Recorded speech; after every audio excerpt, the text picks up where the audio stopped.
Welcome to Spine Chilling Chats podcast, where we like to spill the tea. If you're into the macabre and enjoy hearing about true crime, supernatural, or spooky experiences, pull up a chair, pour yourself a cup of tea, and get ready for some spine chilling chats with Manda and Ange.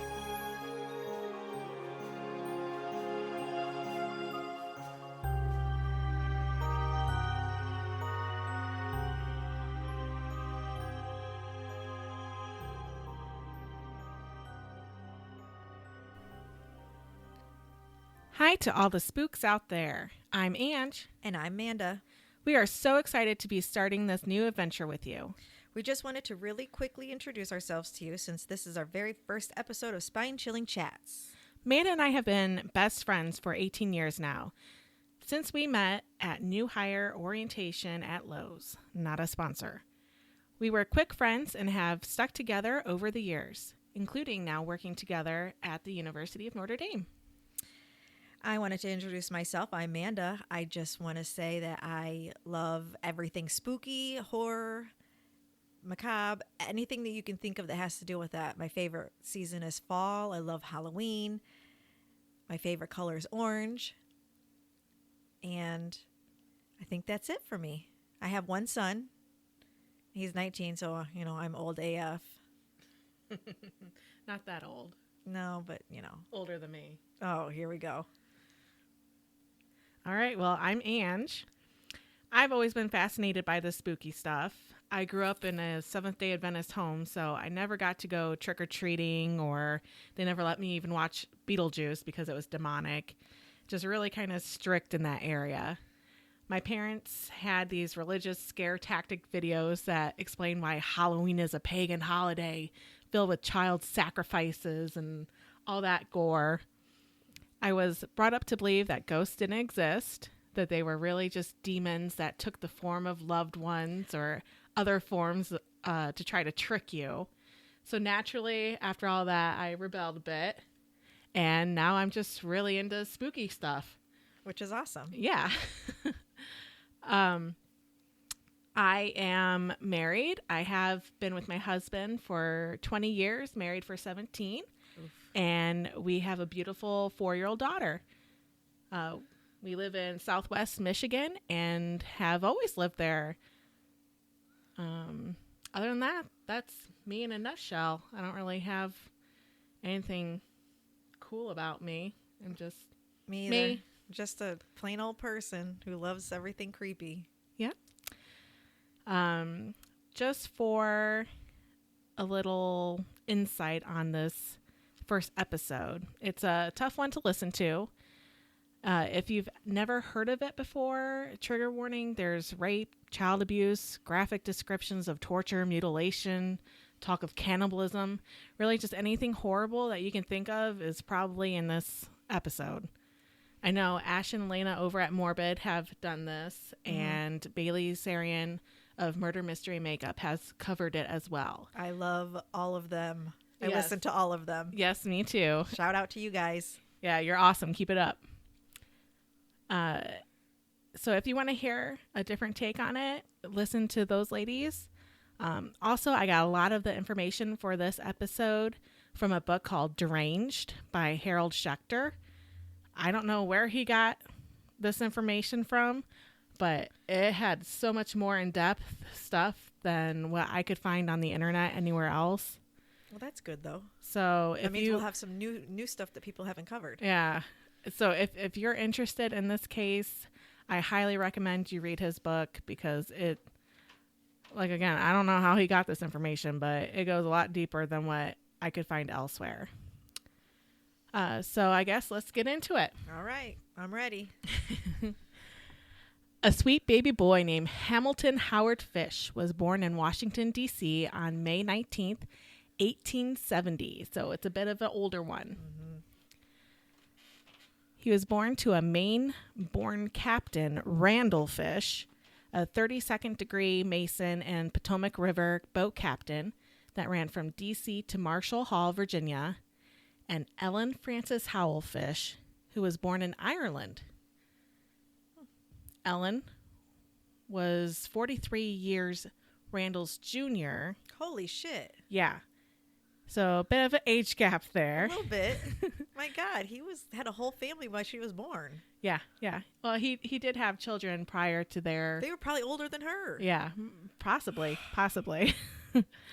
She suffered from mental illness and was known to have oral and visual hallucinations. Oral? Or like your aura. Aura. Oh, okay. Like oral. I was like, not oral. How do you have oral? Well, I can explain how to have oral to you, but that's a different show. I'm pretty sure I did. Randall was 75 at the time of Hamilton's birth, making Ellen only 32. That's icky. Yes. That's a big ick right there. Ugh. Hamilton was the youngest child and had 3 living siblings, Walter, Annie, and Edwin. Hamilton later on in his teens changed his name to Albert in honor of a brother who had passed away of brain disease after kids have teased Hamilton in school by calling him Ham and Eggs. Yeah, I would change my name too. Maybe not to my dead brother's name. No, that's a little weird to me. But like a different name. How would your parents feel? Like, I don't think my parents would like me to start calling myself my dead sibling's name. Yeah, because that'd bring up too much memory. Yeah, that would be hard. So I'm not sure why he did it, but okay. So to keep it from getting confusing, I'll refer to him as Albert from this point forward. The family had a history of mental illness. His uncle had mania. One of his brothers was confined in a state mental hospital. A paternal half-brother suffered from schizophrenia, and his sister Annie was diagnosed with a mental affliction. Okay. Mental affliction. So, yeah. I don't know what, but they have a whole bunch of crazy in their family.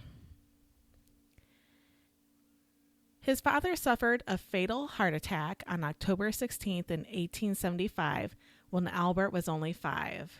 Big surprise that a 80-year-old man, didn't last that long. Right. Albert later said this about his father's death and his life afterwards. My father dropped dead October 15th, 1875 in the old Pennsylvania station where President Garfield was shot, and I was placed in St. John's Orphanage in Washington. I was there till I was nearly 9, and that's where I got started wrong. We were unmercifully whipped. I saw boys doing many things they should not have done. I sang in the choir from 1880 to 1884, soprano, at St. John's. I came to New York. I was a good painter, interiors or anything. His mother did, in fact, put him in St. John's Orphanage in Washington, where he was frequently physically and emotionally abused. A sister, as a nun. Oh, okay. Or a teacher or whatever they want to call them there, liked to whip the boys frequently and would take 6 at a time, have them strip naked, and have them watch one another get whipped. Albert later recalled that before the age of 7, he had his first sexual feeling during one of these whipping sessions. Oh. Being whipped and watching the other boys be whipped and hearing their screams did it for him. I was playing Barbies at 7. I was not even thinking about that kind of stuff. I didn't even know that stuff existed. Me neither, but, being whipped and naked in front of other people. I can't imagine what that does to a child. No wonder he's fucked up. Yeah, a child's mental I mean state. that in not like a really super shitty way because people are people, but like, Jesus. Yeah. Anyway. Back in those times, it was common for parents to place children in orphanages if they could not financially support them. Because that was something else that seemed a little weird to me. Yeah, I was going to say that. Why she put him in there too? Like, you didn't have any family or anybody else that could take them in until you got on your feet? Or be a mother and just keep your child? Yeah. I don't know. But back then, I guess it was common. Then, if their situations happened to turn around, they could always go back and get their children. But then what if somebody had already adopted them out? Oh, I didn't even think about that. I don't know. Then they go to the person's house and be like, I need my child back. Like, no. No, I don't know. I didn't look into that. Huh. I should have, though. But Eh. I don't know. I'll have to look that up later. By 1880, his mother secured a government job and was able to move Albert out of the orphanage. In 1882, at age 12, he began a relationship with a local telegraph boy who introduced him to, now I don't know if I'm pronouncing these correct, so If anybody out there knows how to pronounce them, let us know. just let me know, or just move on. It's not a big deal. But urolognia, which is drinking urine, and coprophagia, which is eating feces. Oh, yuck. Yuck. Ugh.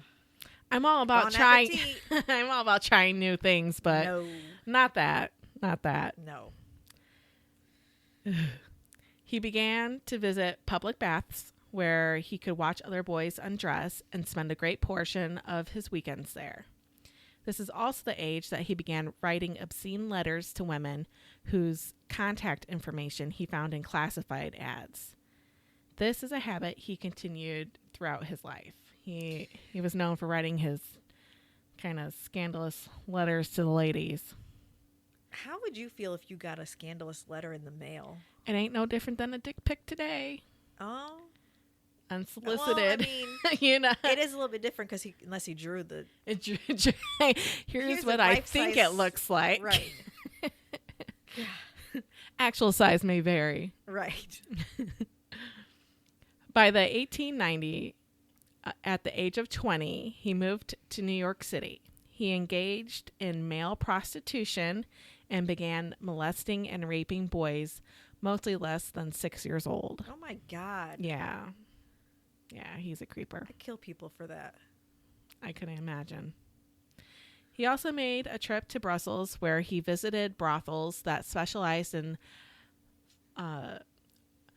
oral stuff and sadomasochistic acts.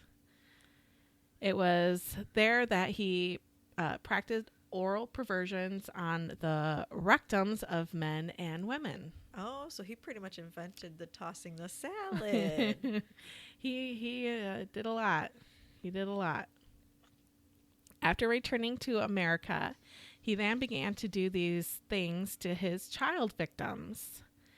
In 1898, his mother arranged a marriage for him with Anna Mary Hoffman, who was 9 years his junior. So, Okay, like father, that's like, better. well, it was still, that's a big age gap. It is, but it's not in 43 years. So she was only 19 years old at the time. They had 6 children together. Albert, another Albert there. Oh my gosh. Yeah, they're obsessed with the Albert. I guess so. Prince Albert. Anna, Gertrude, Eugene, John, and Henry Fish.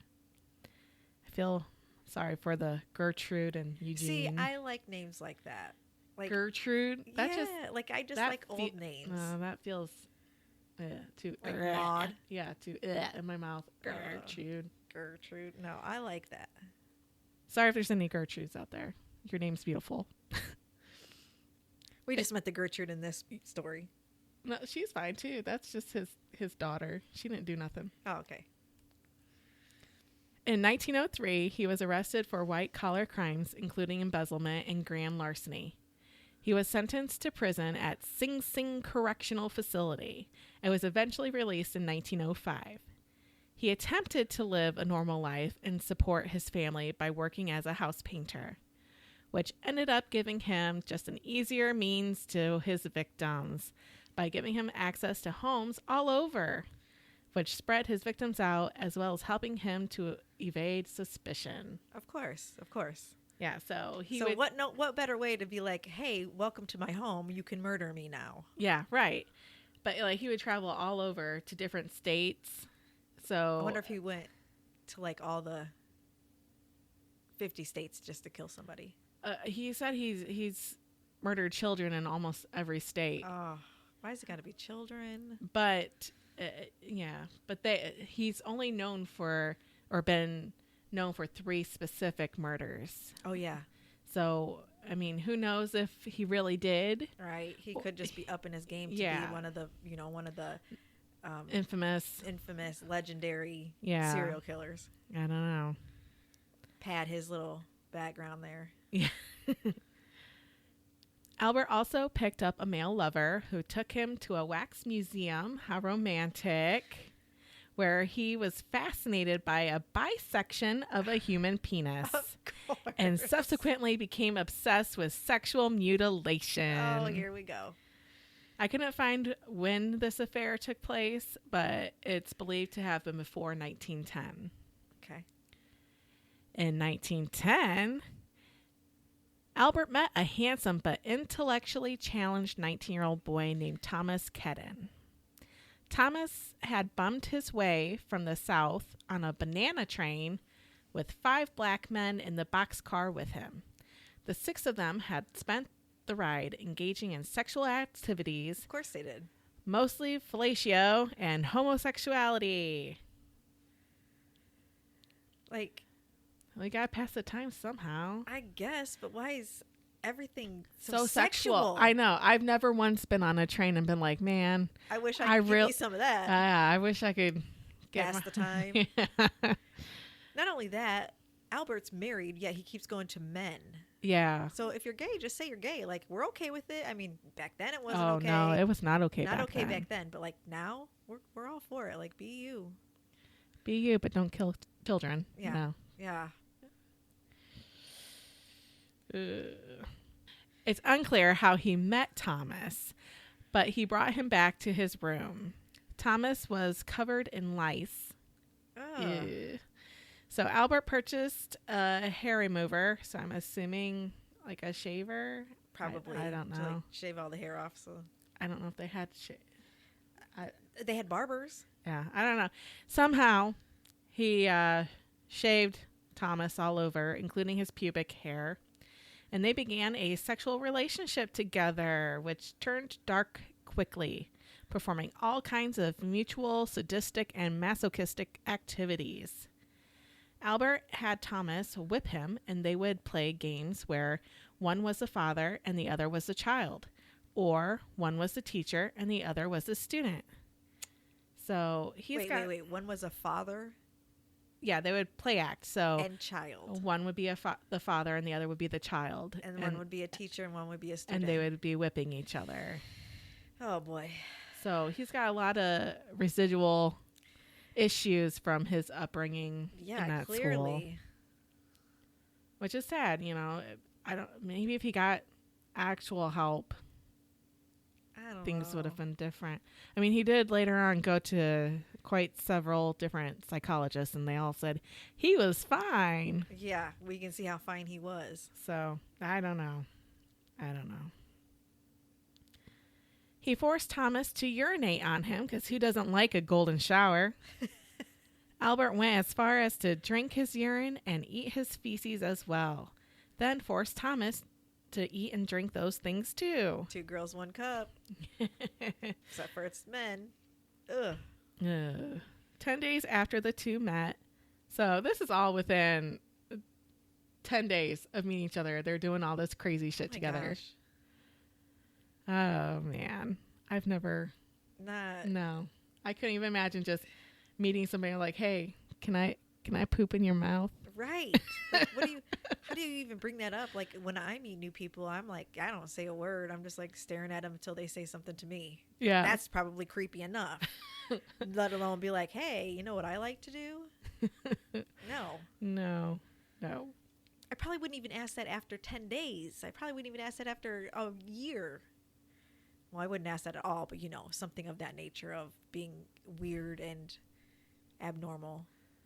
Yeah. Sexual stuff. Yeah. Ugh. 10 days after the two met, Albert took Thomas back to a farmhouse and proceeded to torture him for 2 weeks. Albert cut Thomas's, this is where it starts to get descriptive. So if you don't want to hear this kind of stuff, you might want to skip forward a little bit. Albert cut Thomas's butt cheek with a razor blade and attempted to drink the blood. Eventually, he tied him up stimulated him to an erection, and began to cut off his penis with a pair of scissors. But stopped before finishing because Thomas had such an agonized look that he couldn't stand. You think? Fish later recalled, "I shall never forget his scream or the look he gave me." How fucking sick is that? Like, could you of course, you're cutting his penis off. What is he going to do? Stand there and just let it happen? Like, oh, this doesn't hurt me at all. I have no words. And this dude with these bodily fluids and drinking and what? I don't know. Oh. I don't know. I just feel bad for this dude. Albert had met the boy in Wilmington, Delaware, and he was tempted to kill him, cut up his body, and bring his remains home with him. He decided not to do so because of the hot temperatures. He feared it would draw too much attention. The stink of it all. So, wait. Say that again. So he had planned on killing him. Yeah. Cutting him up. But he just left him there to die. Taking his meaty bits with him, but was afraid because the temp was so hot that it would spoil and stink and people would notice. Yeah. I think people would notice that they don't necessarily know that it's human, but they would definitely notice a smell. Yeah. So instead, Albert cleaned him up and bandaged Thomas's half-amputated penis, left him $10, gave him a kiss, and went back home. But he gave him $10 while he was tied up, so what is he supposed to do with that $10? It's irrelevant. Here's $10 for your time. Sorry I cut your penis off. And you're still tied up in the barn, so you can't even spend these $10. Yep. Good luck with that. Yeah. When an article was released on the kidnapping in a newspaper, they had gotten Kedden's name wrong. The paper referred to him as Thomas Bedden, whom there was no record of. Albert also specifically mentioned Thomas Kedden from Wilmington, Delaware, when recounting his crimes. Albert continued his abnormal sexual activities. The sick fuck. Oh, God. Here we go. So he would take roses, shove them into his penis, look in his mirror to get some sort of sick sexual gratification out of it, and then proceed to eat the rose. What? What doesn't that hurt? He Sticking likes it in your urethra? Yes, he likes the pain. Oh. That's what he gets off on, is the pain. No. Nothing's going to my urethra. No. I don't mind a little pain here and there. Like I have tattoos, but I have piercings. In the correct places. That's not a correct place. No. That's an outie.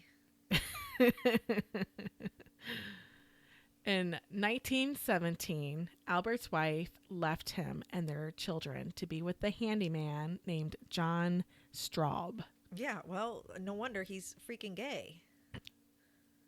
Yeah. You know?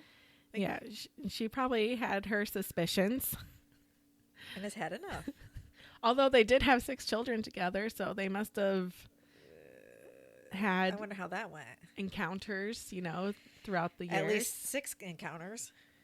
So John had been renting a room from them. So that's how he and Anna Mary met. Okay. Anna Mary and Straub fled the home with all the furniture, even the kids' beds and everything like that, while Albert was at work. And good for her. The kids were out. But she took from her kids. Oh, she didn't take the kids with her? No, she left the kids with Albert. Took all their shit? And took everything. The house was empty. When he came home, he found his wife gone, his home empty, and his children depended on him solely. Not much long after she left him, Mrs. Fish and her lover returned to their family home, begging for a place to stay. Oh, so they tried to make it on their own, and they couldn't. What a piece of shit. I couldn't.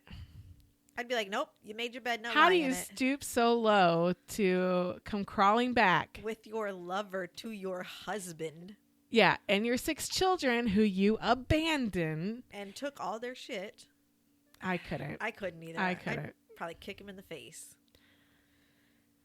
Get out of here.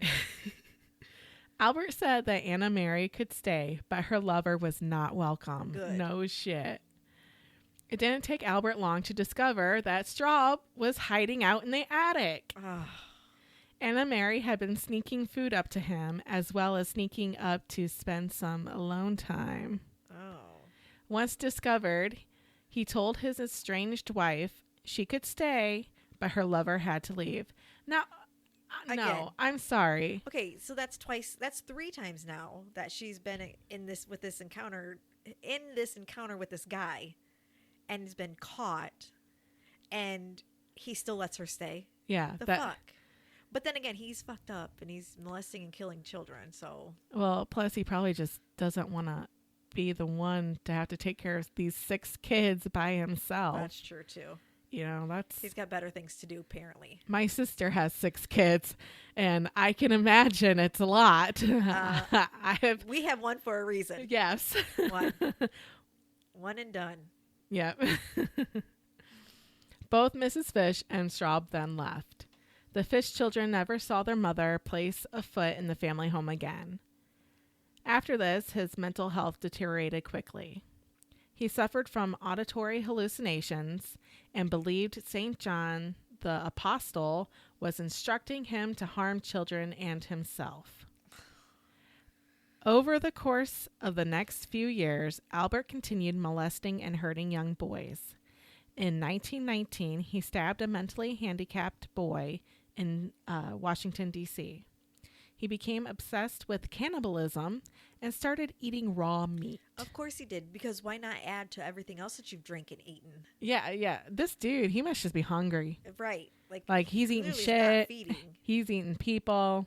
He's eating raw meat over here, eating roses that came out of his penis. Ugh. Drinking blood. Somebody get this guy a hamburger. Occasionally feeding raw meat to his children as well. Like people meat? No. Well, I don't know. It didn't specify. It just said Raw he meat. started eating raw meat. Okay. So let's hope it's Just raw a meat. steak. Yeah. Hamburger. I don't know about raw hamburger, but I do. You. I wouldn't eat raw hamburger. No. You do. Like, Steak? Yeah. Well, I eat medium rare. Which still has blood in it? Yeah. Oh. That's the only way to eat steak. Well, I don't eat steak. And if I did, I wouldn't have any blood in it. Oh, no. That's the best part. That's where the flavor's at. Ugh. Okay. He became obsessed with the eating raw meat and cannibalism. Then he created his kill kit, which he referred to as his implements of hell, which consisted of a meat cleaver, a butcher knife, and a small handsaw. He targeted All the essentials. Yeah, I keep it in my purse. Right. He targeted African American boys and those who were mentally disabled, people he thought would not be missed, which is messed up. That in is itself. messed up, because everybody should be missed. Like, that's a person. Yeah. That hurts my heart. He thinks that they wouldn't be missed. He didn't care. Ugh. On July 11th, 1924, 8-year-old Beatrice Keel was playing alone on her family's farm when a gray mustached stranger offered her a nickel if she would join him into the woods and whole show nickel. Yeah. Hey, a nickel was like 88 cents back then. Yeah, that's true too. If she would join him into the woods and show him where to find wild rhubarb. Her mother, Alice, luckily noticed him lurking about at the right moment and chased him off, saving the life of her 8-year-old daughter. Later that night, Albert returned to the Keel farm and slept in the barn. He was discovered sleeping and promptly was awoken and chased off the property by Hans Keel, Beatrice's father. I wouldn't be chasing. I'd be knocking him out and calling the police. Right. This is twice I've seen you on my property, and one time you were trying to take my daughter. No. I'm not going to chase you off. I'm going to call That requires a shotgun. I'm just saying. I don't know if I go, I would. I don't know. I would do anything to protect my child. And you're on my property. That's trespassing. So I have every right to defend myself and my children. Boom. Right in the ass. I'd probably just kick him in the balls. But he'd probably like that, though. Exactly. So luckily, Beatrice, she didn't die. She didn't get taken. She was okay because her parents were on it. Good. Somebody's paying attention somewhere. Yeah. 3 days later, the body of 8-year-old Frances McDonald was found brutally assaulted and strangled to death in the woods that adjoined Keel's property. The young resident of Staten Island never returned home after a day spent playing catch with his friends. After a brief search, the boy's body was found hanging from a tree by his suspenders. He had been strangled with his suspenders after suffering sexual assault. Albert later admitted to attempting to castrate the boy, but took off when he heard people approaching. The crime earned Fish the moniker the Gray Man, after McDonald's friends reported seeing a man with a thick gray mustache and shaggy gray hair. He was reported as looking faded and gray.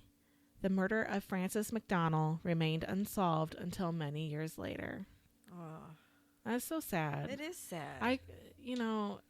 Having to go years not knowing what happened to your child. Yeah, who did that to my baby? Because that's a baby.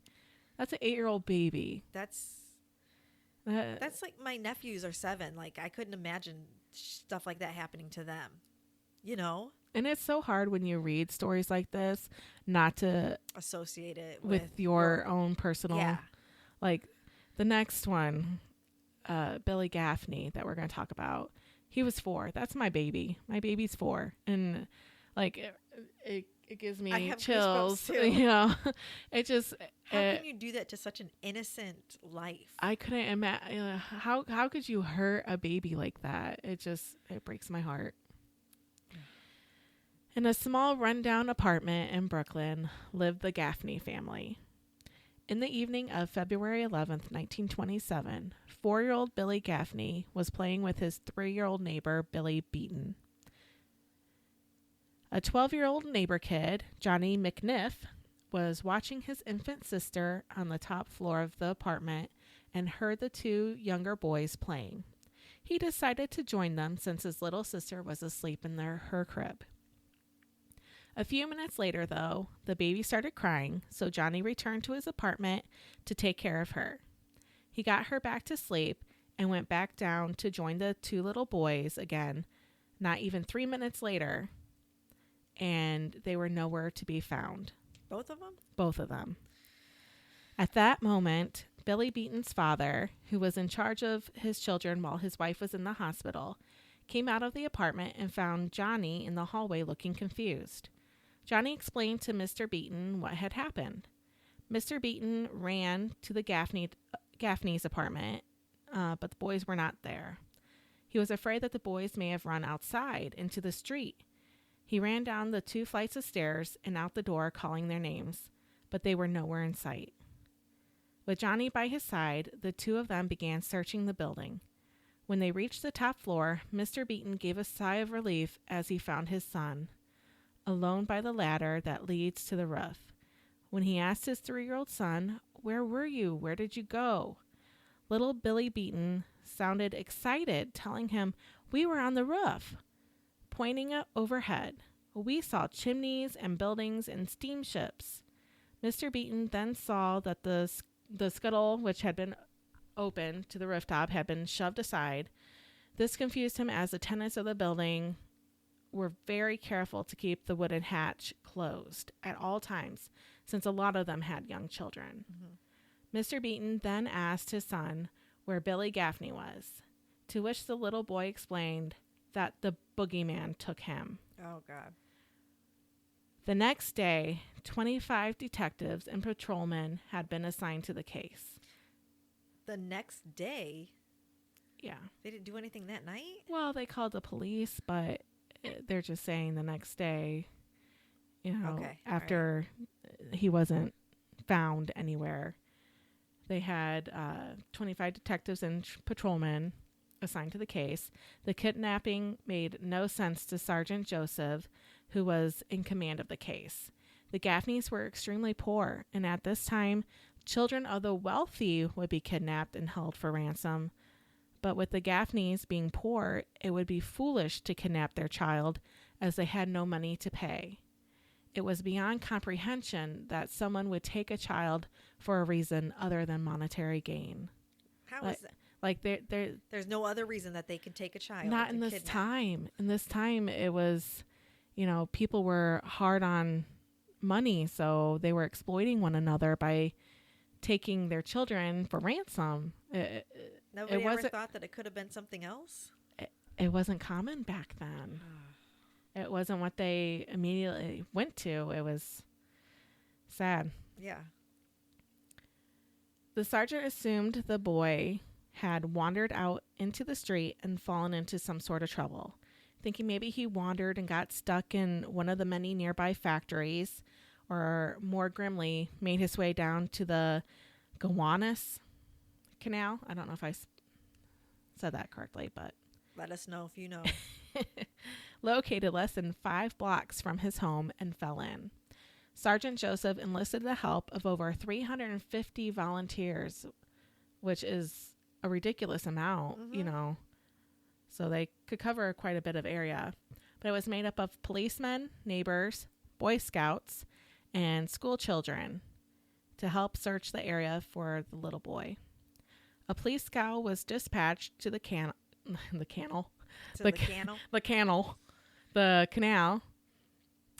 They spent the day dredging its muddy bottom with grappling hooks, hoping to catch his body. I mean, I know that the kid is, they're assuming he's dead down at the bottom, but grappling hooks? They couldn't find something more gentle? Yeah. Well, they didn't have scuba gear. Things were different. Yeah, I keep forgetting that it is back in that day. But Billy was not found. The only witness they had was that of 3-year-old who described the boogeyman as a thin old man with gray hairs growing on his upper lip. As the weeks went by, the Gaffneys began to receive multiple cruel letters from different people claiming horrible things. One containing a crudely drawn map of where the corpse of Billy Gaffney was buried, to another one that stated, "I didn't mean to kill him, God forgive me." Another letter stated that his corpse had been stuffed into a carton and left in an empty apartment. The police followed up on every lead, and they all were found to be false. Could you imagine? Your baby is missing, and then you're getting all these letters saying, oh, your baby's dead. It's over here. His body's here. You have hope to find him, and it's not true. And it's not true. It's heartbreaking. Like, these people are sick fucks. Oh, yeah. Who would do that? Who would want to take credit for that? And to do that to a parent who's, in the most nightmarish situation of their entire life. Yeah. And to just fuck with them. Fuck with them for no reason. And I sure as hell am not going to be like, hey, I'm going to take credit for that murder. No. Who does that? Fucked up people do that. One informant reported that Billy had been stolen by a bereaved mother and was living safely in Harlem. Sorry, it's tough. It's emotional. It is. The only solid lead that police received came from a trolley car conductor named Anthony Barone, who, after a period of struggling with whether to get involved or not, finally decided to state that he had witnessed on the evening of February 11th, shortly after 7 p.m., an elderly man with a heavy gray mustache boarded Barron's train just 2 blocks away from the Gaffney's apartment. With this man was a little boy, dressed in a gray shirt and blue pants, just like what Billy was wearing. Why did he wait so long to say something? He didn't want to get involved. Though the sun had set at 5:30 p.m. and the evening was chilly, the boy did not have a coat or a hat on. The boy had cried continuously from the time he was led on board until the moment he left, despite the effort of the old man to hush him. According to Barone, I don't know how you say it, before they got off the car, the old man asked him if they could get a ferry from here to Staten Island. Barron explained that the best way to reach Staten Island was to take Hamilton Avenue Ferry to the Battery and then the Municipal Ferry to St. George. Then the old man, who seemed very jumpy, left with the little boy still crying and went to the opposite direction than what the conductor instructed. Police now believe that Billy was indeed kidnapped. No shit. You think? You didn't believe that before when he didn't come home? On July 7th, 1929, more than 2 years after Billy's disappearance, an article appeared in the New York Times. Mrs. Gaffney had been taken to Bellevue Hospital with severe chest pains. She was never a heavy woman and had lost 46 pounds since that terrible day. So she's just grieving and wasting away because of her grief, not knowing what happened to her baby.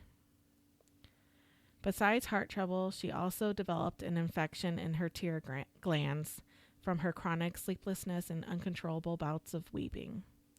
She was released after several weeks, but her grief consumed her life.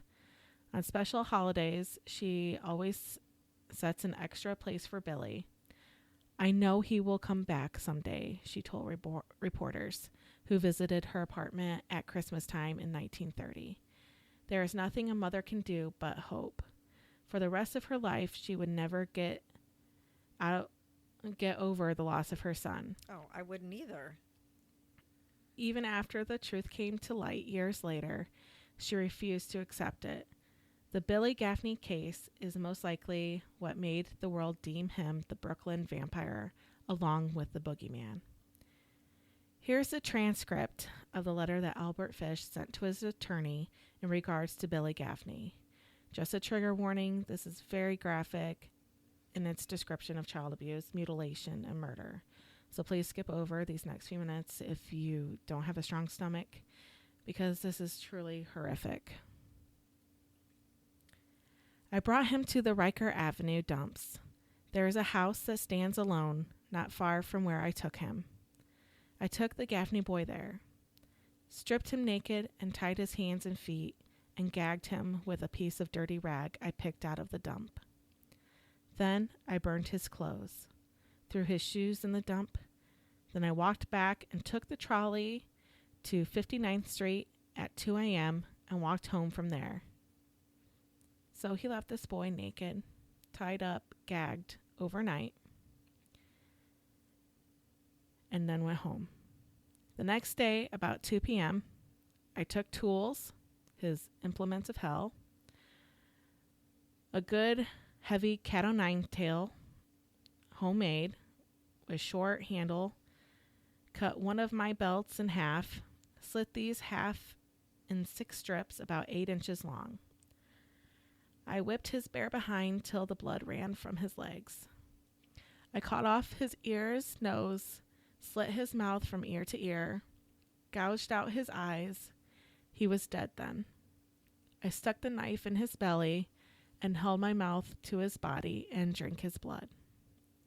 I picked up 4 old potato sacks and gathered a pile of stones. Then I cut him up. I had a grip with me. I put his nose, ears, and a few slices of his belly in the grip. Then I cut him through the middle of his body, just below his belly button. Then through his legs about 2 inches below his behind.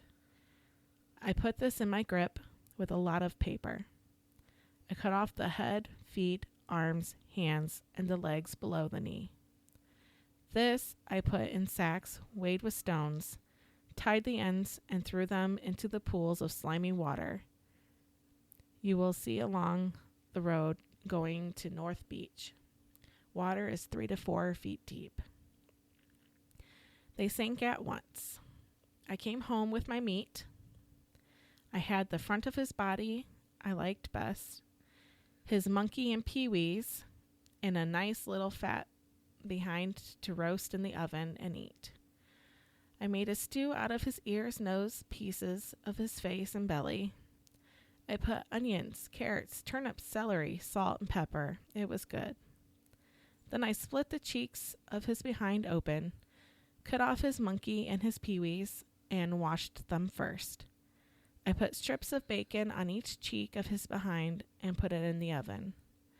Then I picked 4 onions, and when meat had roasted about a quarter hour, I poured about a pint of water over it for gravy and put in the onions. At frequent intervals, I basted his behind with a wooden spoon, so the meat would be nice and juicy. In about 2 hours, it was nice and brown, cooked through. I never ate any roast turkey that tasted half as good as his sweet, fat little behind did. I ate every bit of the meat in about 4 days. His little monkey was as sweet as a nut, but his peewees I could not chew. I threw them in the toilet. What in the fuck? Like he's writing a fucking cookbook here, giving you the recipe for... What a sick fuck. That poor little boy. It breaks my heart. That's there's no words to even say to that. Yeah. Truly fucked up.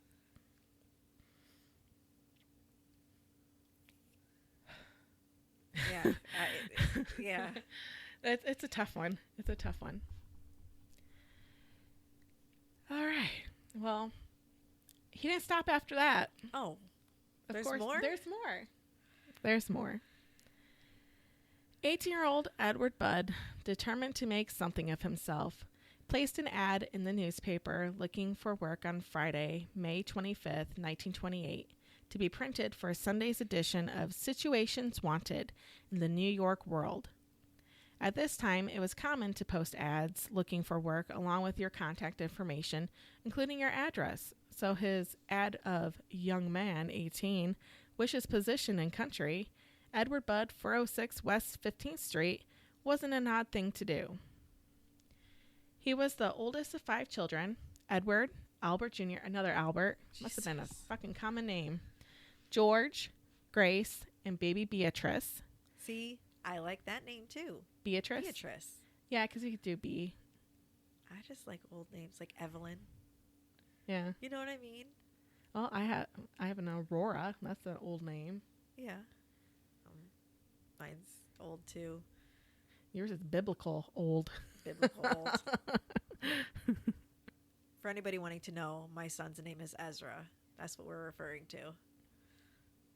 So, they all lived in the 7 of them total, all lived in this cramped little apartment in Manhattan with their parents, Albert, another Albert, because we got Albert Jr., and Delia. The apartment was overheated and stuffy in the winter and unbearably hot in the summer in those pre-air conditioning days. Edward was determined to spend the summer outside of the city, enjoying fresh air and working in the country. Around 3:30 in the afternoon on Monday, May 28th, 1928, just the day after Edward's ad was printed, Frank Howard arrived at the Budd's doorstop with a job offer for good old Eddie. He was an elderly man with gray hair and a gray mustache. What a coincidence. Huh. He was dressed in a dark suit and black felt hat. In the darkness of the hallway, he looked impressively well-to-do. He stated that he would like to have Edward come work with him at his farm. Mrs. Budd told her youngest daughter, 5-year-old Beatrice, to run around the corner to the Corman apartment and tell Edward to come home immediately. As she passed by Frank Howard, he grabbed her by the wrist and told her, You remind me of my granddaughter. What do they call you?" She very shyly replied, "Beatrice," after a moment. Frank then reached into his pocket and came out with a shiny coin. "Here's a 5-cent piece for your trouble." He placed the coin in her hand, and off she went. Mrs. Budd offered him some lemonade while they waited for Edward to arrive. She turned on the table lamp and could now see that his suit was a bit shabbier than she first thought. Actually, a navy blue suit with the cuffs of the jacket frayed and the pants worn to a shine. He still looked respectable enough, and especially when she saw the large diamond ring he wore on his pinky. Because that right there is... He's got money, man. Yeah, that shows well. Yep. Diamond pinky ring. You know it. Beatrice soon returned with Edward and his buddy Willie Corman. The old man proceeded in telling the story that for many years he worked as an interior decorator in Washington, D.C. He had done well for himself, had a good marriage, and 6 wonderful children. But then his eyesight started to go. So he took the money he made from his business and made his lifelong dream come true of purchasing a nice little farm out in Farmingdale in Long Island. His wife unfortunately hated living in the country, and within a year abandoned him along with their 6 children. Luckily, though, he and the children made it through. Another one? Another what? Mother abandoning her children? Yes. What is going on? You do realize that Frank is Albert? No? Yeah. Well, he's giving a story, a backstory of Frank Howard. Oh, I get it. So now. He's going to have some similarities to his I'm real like, life. Jesus Christ, what's wrong with these women? No. Gosh. And why do they all have 6 kids? 6 kids and they abandoned them. No. Must be the time. No. One of his sons was even a cadet at West Point, so he was very proud. His farm ended up doing well, too, with 300 chickens, 6 milk cows, and that provided him with a steady income. He employed a full-time Swedish cook and 5 farmhands. What a nice farm he's got. Right. One of his most dependable workers decided to leave, so he was looking to replace him. He claimed that Edward's ad had appeared at the most opportune time. Frank offered to pay him $15 per week, which is the equivalent to about $265 today. This included room and board, though, so that was actually a pretty good deal. Yeah. Very generous. Yeah. Edward was looking forward to having a job and providing for his family, and Frank Howard even offered a job to Edward's friend Willie, who was with him. Oh. 2 for 1. He stated he has a business arrangement out in New Jersey and would return for the boys on Saturday afternoon with a car to drive them out to Farmingdale. Eddie and Willie spent most of Saturday inside the Budds' apartment waiting for Frank Howard to arrive.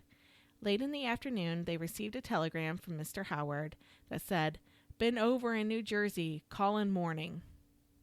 The boys were disappointed but shrugged it off as, what is one more day of waiting? Even though Frank had delayed his plans until Sunday for his own reasons, he too had been impatient for the week to go by, because Frank wasn't really Frank Howard. Spoiler alert! But actually Albert Fish. Although Albert was disappointed in the boys' appearances, he decided to go ahead with his plans, as he wasn't in any position to pick and choose his victims. The first thing Albert did was on Tuesday, the day after his visit with the Budds, he went to a shop called Sobel's on 74th Street and 2nd Avenue to purchase 3 items he would need. Spending less than $5, he carried them back to his apartment, unwrapped them, and placed them underneath his bed. He later regretted unwrapping them because on Thursday, he invited 12-year-old Cyril Quinn, who was playing box ball on the sidewalk with another little boy, inside for some lunch.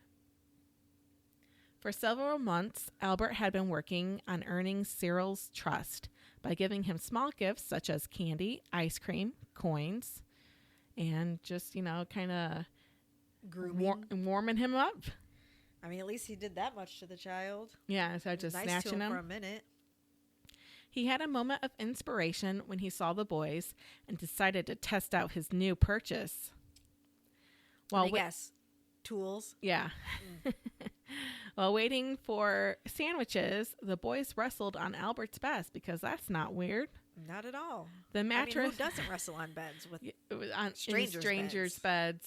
Yeah. The mattress overturned, revealing Albert's implements of hell: the knife, handsaw, and cleaver. Oh, imagine that. The boys fled for their home in fear of their lives. Once again, Albert's mission to kill and consume a child had failed. This caused him to up his game a little. Sunday, June 3rd, around 10:30 a.m., Frank headed to the Budd apartment, cradled in his arm a bundle tightly wrapped in a piece of red and white striped canvas. A small white enamel pail he had purchased the previous morning from a peddler dangled from his other hand. On his way, he made several stops. At a German delicatessen, he had his pail filled with fresh pot cheese, which I had to look this up because I didn't know what pot cheese was. Yeah, what I is ain't it? fancy. It's a soft, crumbly cheese between cottage cheese and a farmer cheese, which I don't know what farmer cheese is either. It's somewhat dry and crumbly, but with a neutral, creamy texture, and it's very high in protein. It is most similar to the Mexican queso blanco. Okay. Across the street, at a fruit and veggie stand, he purchased a small carton of plump strawberries. He then stopped by a newspaper stand a block away from the Budds, fumbling with all his packages while trying to fish out a coin from his pocket. The newspaper man asked if he could manage carrying all of that and the newspaper. Frank, a.k.a. Albert Fish, then said he wasn't too sure and asked if he could leave behind his canvas-covered package and pick it up in about an hour or so. The newsman said sure and took the package and placed it under his stand. A few minutes before 11 a.m., Frank knocked on the door of the Budd's apartment. He gave Mrs. Budd the cheese and berries, saying that they were for her. He told her, "You'll never taste creamier pot cheese than that, I can guarantee it, nor sweeter strawberries." Mr. Budd asked if they came from his farm. Frank said, "That's right," happily. "Those products come direct from my farm." Frank said he hoped the boy wasn't too disappointed about him not coming yesterday. He told Mr. Budd that he had been over in New Jersey buying horses. What a farm. Man. 300 chickens, half a dozen cow, now horses. He makes cheese, he grows strawberries. Man, he's got a Swedish chef. He's got it all. What a farm. What a farm. He was about to sit on the sofa when he stopped as if he thought of something, then said, "That message I sent, do you know if the boy threw it away?" Mr. Budd told him no. Eddie had stuck it over on the mantelpiece. Frank nodded, walked over to the mantel, and picked up the message, glanced at it for a moment, then slipped it into his pocket of his suit jacket, then walked back to the sofa and carefully lowered himself onto the cushion. That's weird. Yeah, like why would you? Right, Why would you take it? But remember that for later. Okay. Eddie was supposed to be home by noon, and Frank was invited to join the family for lunch. During his visit, Howard spotted Edward's young daughter, Gracie. He told her to come over to him, then asked her lots of questions about her school and friends. He told her how slender and pretty she was. He then pulled out a big wad of money and said, "Let's see how good of a counter you are." The stack of money was so thick she had a hard time holding it. She counted $92.50, which would be over $1,600 today. Like, who just carries around $1,600? I sure don't. I don't ever have any cash. 16 cents I carry around. Me neither. I got a card, but good luck in seeing if it has any money on it. Right. He told her what a bright girl she was and gave her the 50 cents. He told her to go buy some candy for her and her sister. He then told Edward and his friend that he wouldn't be taking him right at the present. Frank then explained that he had received a letter from his sister yesterday and has to attend his niece's birthday party, and he is obligated to attend it. He then took $2 from his stack and gave it to Edward. He said it was for him, Willie, and some of the boys to go take in a moving picture, so go see a movie. Okay. Then later on in the evening, after the party, he would return and take them with him on his way home. By that time, Grace and Beatrice returned home with their candy. Then he acted as if something just occurred to him. He wondered if Grace might want to come with him to the birthday party. Huh. He told them that there would be lots of kids and games to play. It would be quite the bash. He told Mr. and Mrs. Bud that he would take good care of Grace and bring her back no later than 9 p.m. This put them in quite the predicament. Not wanting to cause trouble for their son with his new employer and not wanting to seem like they didn't trust him. And with Frank, he had seemed gracious. He had given their kids, Beatrice, he gave her money the other day. Now he gave Gracie money. He just gave Edward money. He brought fucking fruit. It's all too good to be true. Nowadays, I'd be like, no fucking red way. flag. Red flag. So they didn't want to mess anything up for their son. I don't care if my son got fired for that. Fuck you. You're not taking my daughter to anywhere. a birthday party. Anywhere. Yeah, anywhere. You're not taking my daughter, period. Yeah.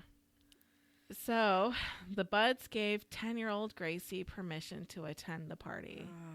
I can imagine what they must felt like after. That evening, Frank did not return and Gracie vanished. The family reported her disappearance to the local police and an investigation began. No leads were discovered, partially because Frank Howard didn't exist. The address for the party that Frank had given them didn't exist either. Fake letters came pouring in along with false sightings, just like with the Gaffneys, Yep.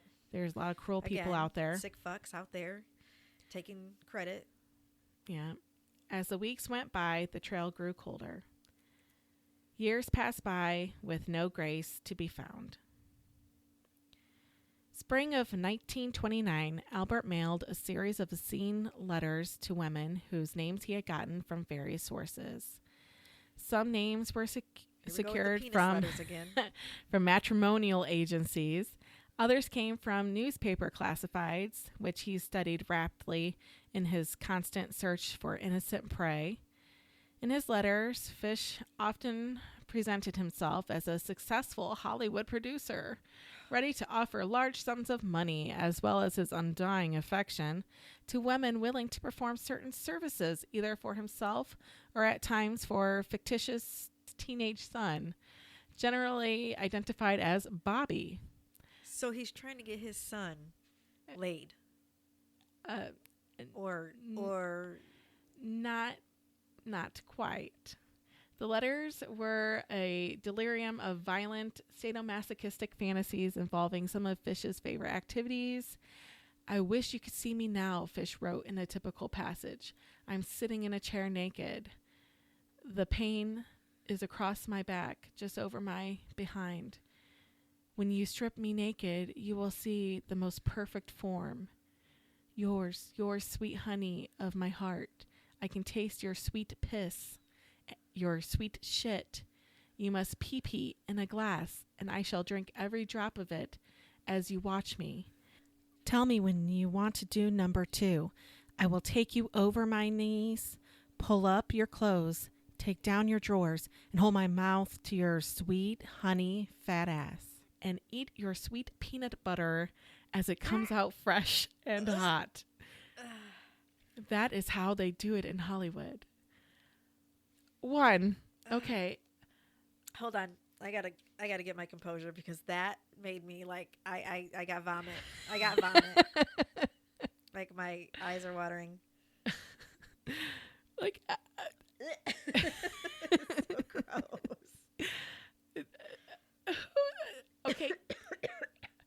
your pee-pee?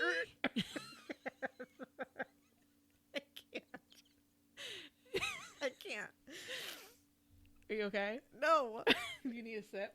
No, I'm good. I'm good. You want some pee-pee Ugh. in a glass? Who talks like that? He does. That's how a child would describe it, though. She's literally over here gagging.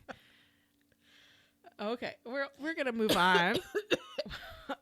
Please don't throw up on our show. A Mrs. E. Solarid promptly turned the letter over to the police. Though Fish had signed it with the fake name Robert Fisk, he had included a return address in the hope that the recipient would warm to his advances and respond in kind. What a dummy. I'm not going to give you my real name, but I'll give you my address. Yeah. Stupid.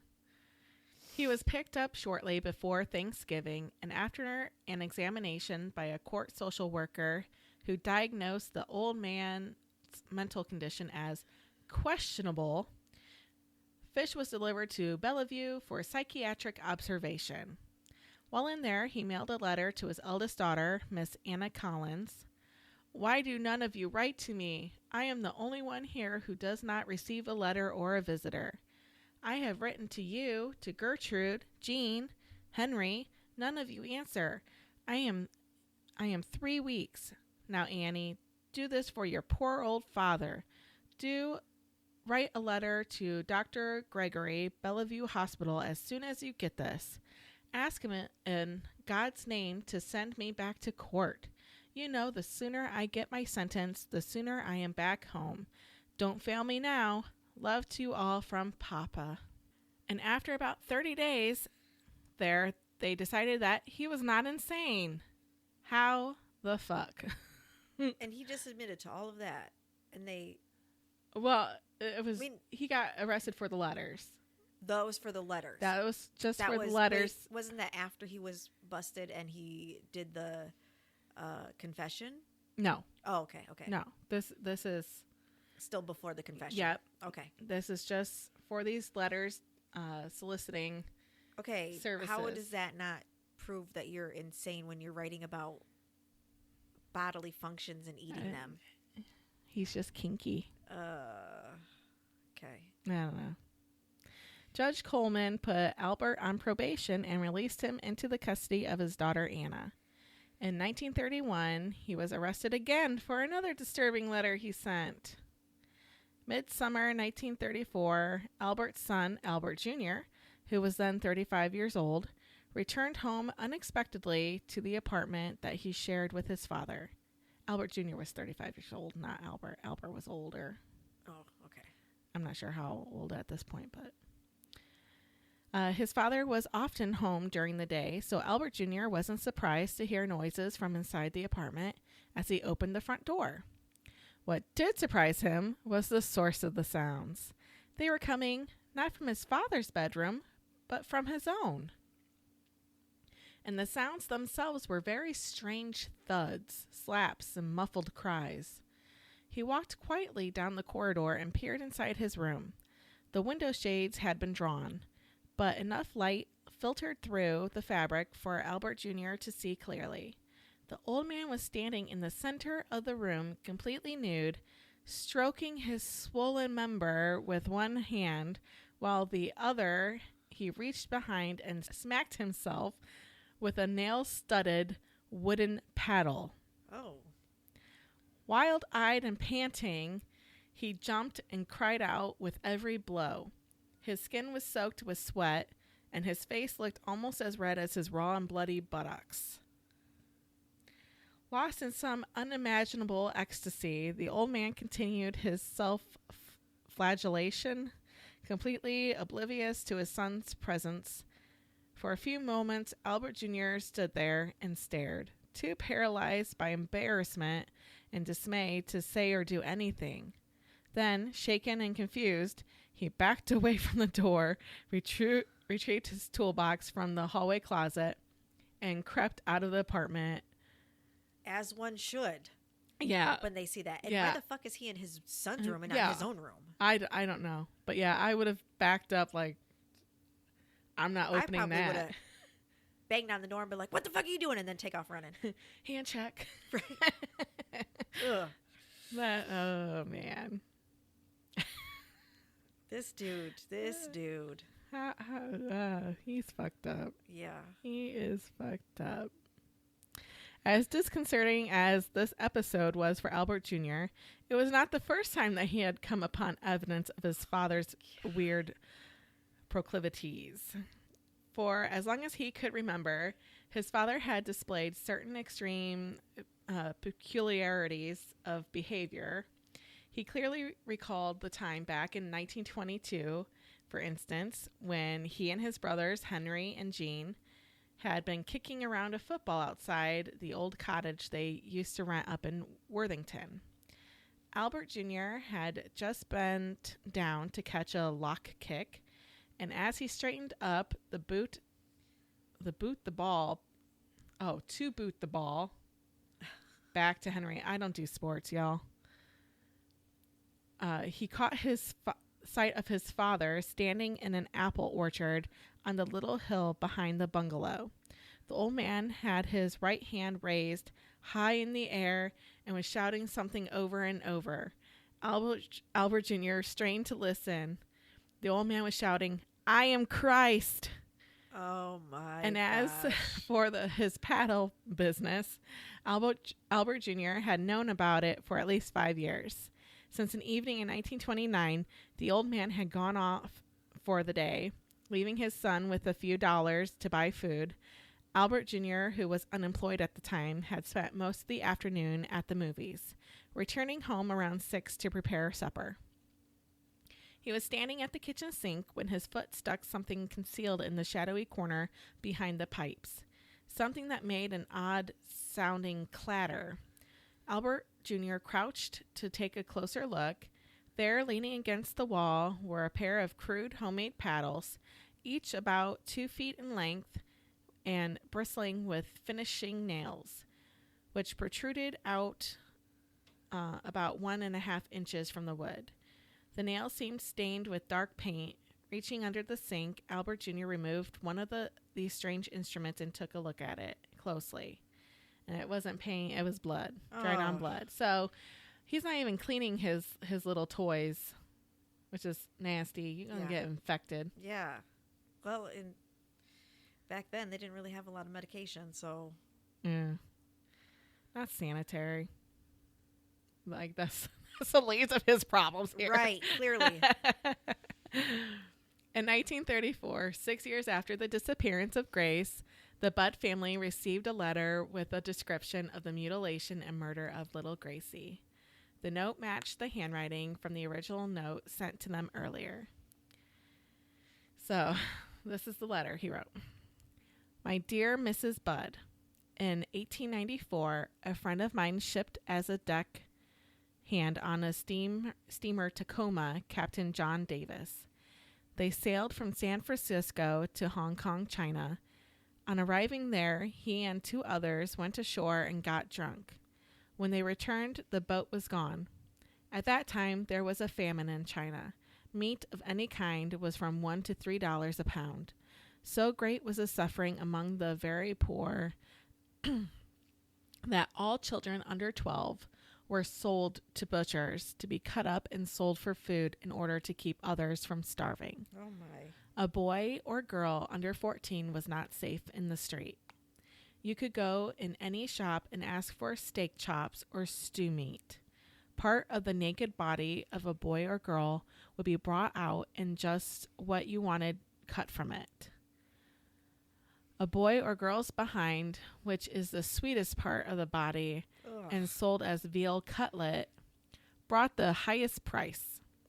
John said stayed there so long he acquired a taste for human flesh. On his return to New York, he stole 2 boys, one 7, one 11, took them to his home, stripped them naked, tied them in a closet, and burned everything they had on. Several times every day and night, he spanked them, tortured them, to make their meat good and tender. First, he killed the 11-year-old boy because he was he had the fattest ass and, of course, the most meat on it. Every part of his body was cooked and eaten except head, bones, and guts. He was roasted in the oven, all of his ass boiled, broiled, fried, stewed. The little boy was next, went the same way. At the time, I was living at 409 East 100th Street, rear, right side. He told me so often how good human flesh was, I made up my mind to taste it.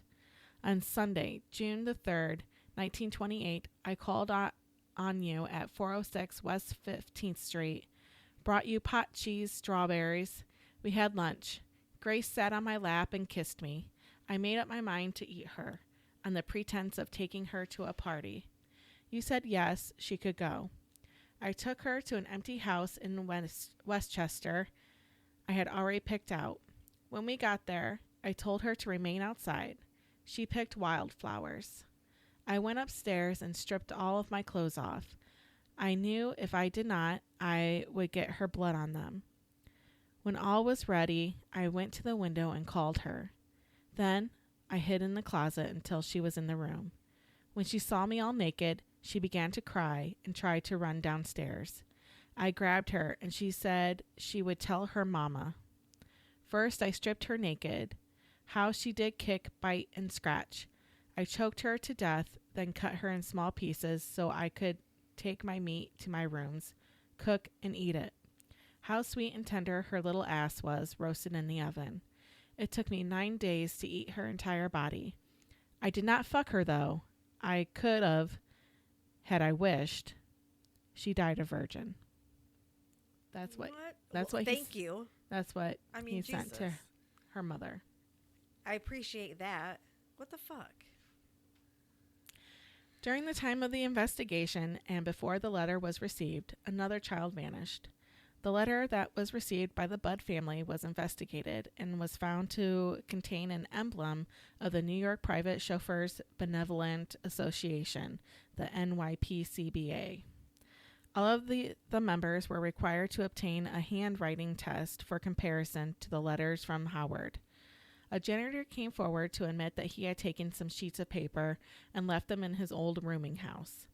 The landlady was able to confirm that an old man, matching the description, had lived there for 2 months and had only checked out a few days earlier. The former tenant was identified as Albert H. Fish. The landlady also mentioned that he wanted her to hold a letter that would be arriving from his son. Detectives intercepted the letter at the post office and were contacted by the landlady that he would be coming to get his letter. The lead detective was able to capture Albert Fish and charge him with murder. March 29th, 1935, while in prison, Albert slashed his abdomen with 2 pieces of bone in his prison cell that he took. I was like, wait a minute. He had pork chops for dinner, and they left the bone in. Oh, my. So he filed it down on the concrete floor, so they were sharp, so he could slash his stomach. Okay. Because he's a sick fuck, and he likes pain. Yeah. And he wasn't getting it anywhere else. The warden said that he inflicted serious wounds by doing that.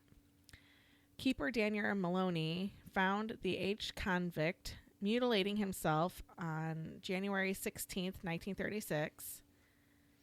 And then he was executed by means of electric chair at the age of 65. So there are some other suspected victims, but these have not been confirmed were actually Albert. They're just ones that sounded like he could have been the one responsible. There was a Emma Richardson, age 5, on October 3rd, 1926. There was a Yetta Abramowitz, who was 12, on May 14th, 1927, in the Bronx. She was strangled and beaten on the roof of a 5-story apartment house in the Bronx. She died in the hospital shortly after she was found. An unidentified man matching Fish's description was cited trying to lure several local boys and girls into dark hallways and alleys on the date of around her death. Mm-hmm. Emil Alling, age 4, July 3rd, 1930. Some of these don't have actual stories. They're just the names of These who are they just think. suspected victims. Robin Jane Liu, age 6, May 2nd, 1931. Mary Ellen O'Connor, age 16, February 15th, 1932, in Queens, New York. That's my birthday. Yeah. Not in 42. Same year, too. I was going to say I'm old, but I'm not that old. Her mutilated body was found in the woods close to a house that Fish had been painting. Benjamin Collings, age 17, December 15th, 1932. And this is like his trial here. Fish was brought to trial for Grace Budd. After the 10-day trial, he pled insanity, saying he heard voices from God that told him to commit these crimes, because that makes sense. The plot thickens. It isn't uncommon for people with certain mental illnesses to have a religious obsession. Court psychiatrists realized that he was one of those individuals, approaching his kills and crimes through a twisted biblical lens. Psychiatrists, if I could speak. Like you said, words are hard. Words are hard, man. Frederick Wortham, hired for the trial, discovered Fish had an obsession with religion and was basing his actions in a twisted interpretation of Scripture. Genesis 22:1-24. The Scripture reads the story of Abraham, who almost had to sacrifice his son Isaac. God spared Isaac by sending a ram in a bush to be sacrificed instead. While Fish didn't sacrifice or harm any of his sons, he seemingly believed that sacrificing a young boy would in some way make up for his wrongdoings. And if God wasn't going to accept it, it wouldn't be allowed to happen. The cannibalism part came in as a twisted form of communion. Oh, so that's taking in the body of Christ. Yeah. Because if God didn't want it to happen, it wouldn't happen. Right. Yep. Makes sense. All of it makes sense. Yep. Not crazy here. No. Court psychologists determined that he was insane, a psychiatric phenomenon, having almost 12 sexual fetishes that had never been noted in any historical, medical, or legal records. Oh, so he's the first. Yeah. Lucky him. Right. Fish was sentenced to death after his trial. He died in the electric chair in January 1936. Fish's attorney, James Dempsey, had Fish's handwritten final statement and refused to show the documents to anyone. He said, "I will never show it to anyone. It was the most filthy string of obscenities that I have ever read." I could imagine. And that's how he died. And that was his life and all of its horror. How are we going to follow up with that? He's a sick fuck. You know, I spent a while reading on him, and it makes you nauseous. Physically. Yeah, she was over here barfing, yeah. Eyes watering, gagging. It was the whole 9 yards. I don't know. A lot of the things about this case, though, like, it has me a little wondering, like, some people have a theory that he didn't do this all alone, that he had an accomplices. He had made a statement somewhere saying that people like him have a way of finding one another. Oh. And then with Grace Budd,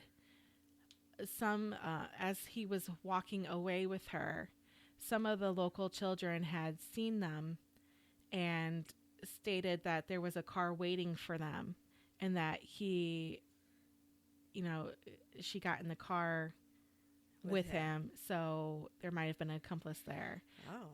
But then other sources say, so it's hard to say. We weren't there. Right. Again, I highly recommend you reading Deranged. I don't know how he got his information, where it came from, but it was so in depth. So yeah, if you're interested in hearing more in depth, I left a lot out still, and so check it out. There's a lot if you're still interested. If not, I hope you can forget all this, because I would kind of like to forget all this. Me too. Well, that was our first episode. We hope you guys liked it, and we hope you come back. Yes. And we will have more episodes, and we'll give you our social media information. Yep. And all of my sources I will link, so you guys can check them out too if you want to read more on Albert. And we'll talk to you guys later. Thanks for joining us on Spine Chilling Chats, your go-to podcast for all things murder, paranormal, and macabre. Keep sipping that spooky tea and diving into the darkness with us. If our tales have sent chills down your spine, don't forget to hit subscribe and share with your fellow lovers of the haunting and horrific.